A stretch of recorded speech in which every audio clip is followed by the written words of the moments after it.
Today we're looking at a Patreon request for a song that was never released. It didn't appear on any of the albums or B-sides. It's called Sun Still Shines. Should this have been recorded? Well, let's have a listen to it, see what you think, and let me know in the comments. Then we'll break down the history, what tones he's using, and the theory behind it, and all tabs will be on my Patreon site too.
To fall down the stairs and cry at my door. How much does it hurt? Can you sing the blues now? I know I'd like to. You wear it like a shirt.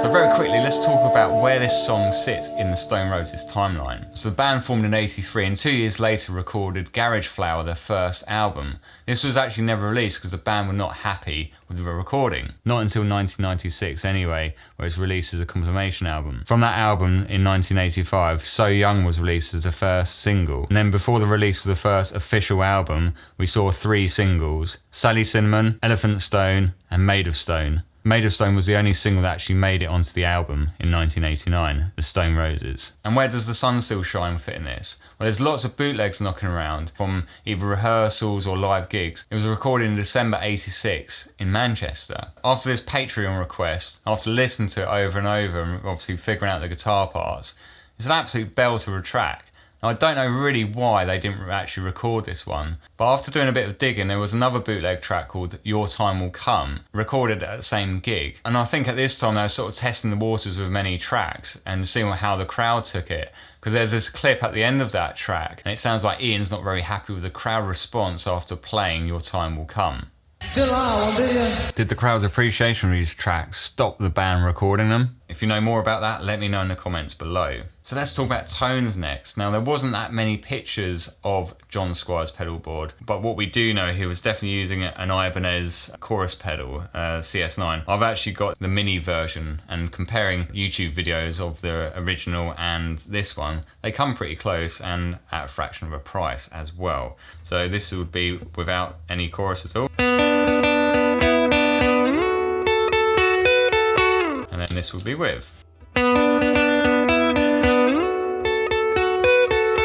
it's very subtle, and if you're the only person in the band, just having a little bit of chorus on your guitar signal really does make a big difference. Next, let's move on to the actual delay. I'm using this Boss DD200. I've got it set as I've got two different settings. I've got one that's this digital 268 millisecond delay. It's got about 4 or 5 repeats if I just turn that on. And this gives me this sound. In fact, there's about 3 repeats. So it's very obvious in the track actually. It might even be, the effect level might be up a little bit more on the actual recording, but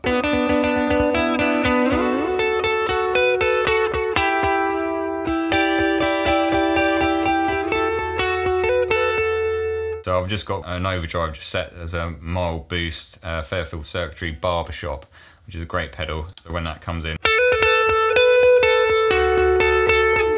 now, most of the sounds are very clean on this recording. I think I've come pretty close, and when it comes out of there into the actual verse sections, I then switch the actual setting just to have this sort of subtle delay. So when it goes there,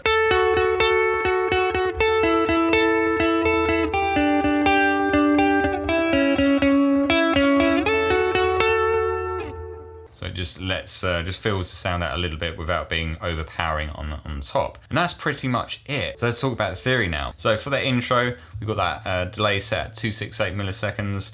Then we're playing in the key of G. So it actually starts in the key of G for the intro. And then it actually transitions to the key of D in the verse. So for that intro, we have this.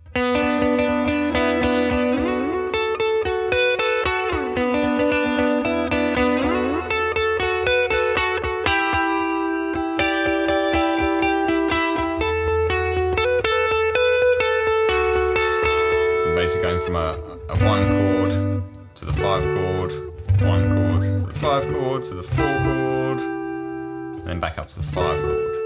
And then for the verse we actually switch to the key of D. D, A over C sharp, B minor, and then to an A major chord. So that's a 1 chord to a 5 chord with a 7 in the bass, to a 6th chord, and then to the 5 chord there.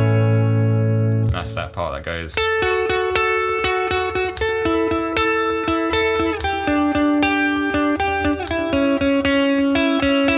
That part he sort of does loads of different variations. On the Patreon site you'll see that I've actually included the full tabs, exactly how it's played on the record. But to be honest, you can just get away with just playing, you know, sort of relatively similar picking patterns.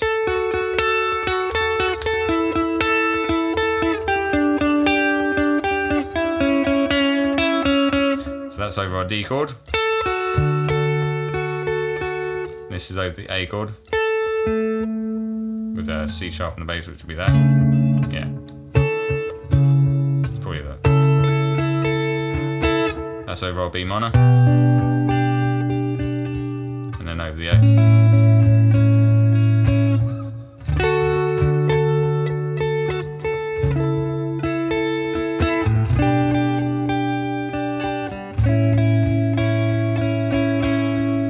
Beautiful.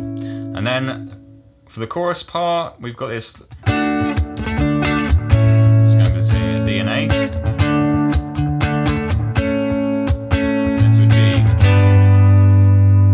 So D, A, D, A, G,